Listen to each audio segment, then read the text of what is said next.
आगे बढ़ते हैं और बात करते हैं 80 साल बाद फिर वर्ल्ड वॉर। ईरान और इजराइल के युद्ध में अब अमेरिका ने निर्णायक और बड़ा कदम उठाते हुए ईरानी परमाणु ठिकानों को निशाना बनाया। 3 न्यूक्लियर साइट को तबाह करने का दावा कर अमेरिका ने जंग का रुख मोड़ दिया है। वैसे रूस, चीन और पाकिस्तान ने हमले की निंदा की है, तो सऊदी अरब समेत कई देश इसे सही नहीं ठहरा रहे हैं, लेकिन पश्चिमी दुनिया अमेरिका के साथ खड़ी है। इजराइल ने भी कहा कि ट्रंप ने जो कहा वो करके दिखाया, लेकिन क्या अमेरिका ने अब 2 देशों की जंग को तीसरे वर्ल्ड वॉर की ओर घुमा दिया है, जैसा 80 साल पहले हुआ था? क्या वही समय 2025 में आ चुका है? You are cleared to proceed, Enola Gay. We need to hit the Ioi bridge for maximum impact. What's the payload status?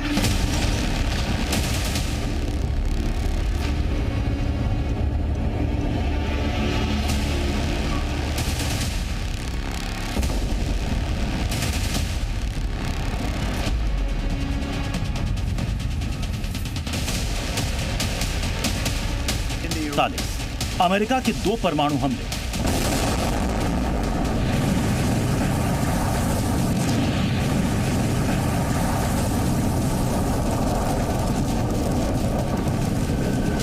ये वक्त था दूसरे विश्व युद्ध के आखिर का, जब एटम बम पहली बार चला था। और अब ईरान इजराइल वॉर में अमेरिका की एंट्री ने एक बार फिर विश्व युद्ध के साथ ही एटमी अटैक का सायरन बजा दिया है।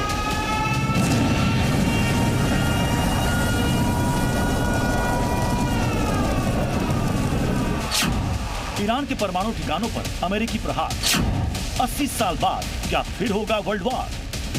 मिडिल ईस्ट में छिड़ी जंग किसी भी वक्त विश्व युद्ध में तब्दील हो सकती है, क्योंकि अब तो सुपर पावर अमेरिका भी मैदान जंग में आ चुका है। ट्रंप के ऑर्डर पर अमेरिकी वायुसेना ने ईरान के परमाणु ठिकानों पर भीषण और भयानक बमबारी की।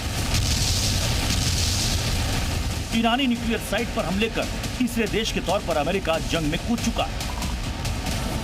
B-2 स्टील्थ बॉम्बर से अमेरिका ने ईरान के फोर्डो एनरिचमेंट प्लांट पर बंकर बस्टर बम दागे, नतांज एटॉमिक फैसिलिटी सेंटर पर GBU-57 बम और मिसाइल अटैक किए, इस्फहान परमाणु टेक्नोलॉजी सेंटर पर टॉम हॉक क्रूज मिसाइलों से हमला किया है। Everybody heard those names for years as they built this horribly destructive enterprise. Our objective was the destruction of Iran's nuclear enrichment capacity and a stop to the nuclear threat. America ने वो काम किया है जो Israel भी चाहता था, लेकिन ट्रंप ने 2 हफ्ते का टाइम लेकर फैसला करने की बात की थी, मगर 2 दिन में ही ट्रंप ने ऑर्डर दिया और ईरान में तबाही मचा दी। इसके बाद इजरायली प्रधानमंत्री नेतन्याहू ने ट्रंप से फोन कर बातचीत की और उन्हें थैंक यू बोला। President Trump and I often say, peace through strength. First comes strength, then comes peace. And tonight, President Trump and the United States acted with a lot of strength. President Trump, I thank you. The people of Israel thank you. Trump और Netanyahu दोनों का target एक है, Iran का परमाणु जखीरा, जिसे किसी भी कीमत पर खत्म करना है, जिसकी शुरुआत अमेरिकी बम वर्षक विमानों ने कर दी।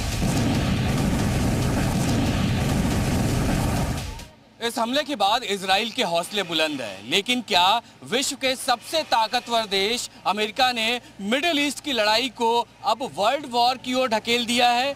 क्योंकि ईरान चुप नहीं बैठेगा और अमेरिका के विरोधी उसका साथ देंगे। अमेरिकी हमले से पूरी दुनिया में हलचल तेज हो गई। किस देश का क्या रुख है ये बताएं, उससे पहले ईरान का रिएक्शन जान लीजिए, क्योंकि अब इजराइल और अमेरिका दोनों की बमबारी से दहला ईरान पीछे हटने को तैयार नहीं है।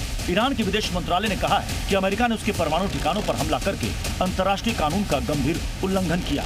ईरान ने अल्टीमेटम दिया है कि अमेरिका इजराइल जैसे आक्रामक देश का साथ देकर एक खतरनाक जंग की शुरुआत कर रहा है। ईरान ने साफ कहा कि वो अपने देश की सुरक्षा और हितों की रक्षा के लिए पूरी ताकत से जवाब देगा। ये तस्वीरें भड़के ईरान के हमलों की गवाह है। अमेरिका के हमलों के बाद ईरान ने इजराइल पर 40 बैलिस्टिक मिसाइल।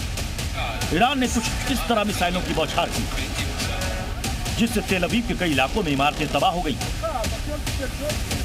ईरान के फिलहाल हिम्मत नहीं कि वो अमेरिका पर अटैक कर सके, इसीलिए ईरान ने इजराइल पर अग्रेसिवली अटैक किया, जिसके बाद इजराइल ने मिसाइलों को आसमान में ही मार गिराया, लेकिन कुछ मिसाइलें तेल अवीव के रिहायशी इलाके में आकर गिर गई।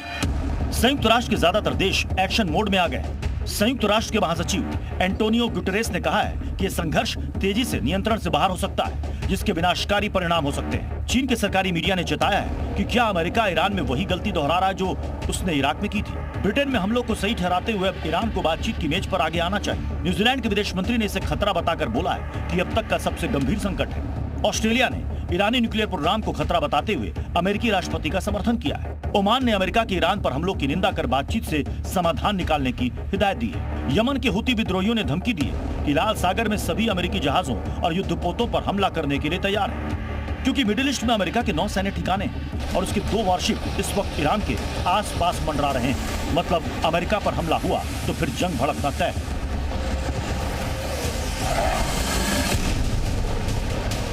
वैसे ट्रंप अब ईरान को पलटवार ना करने का अल्टीमेटम दे चुके हैं।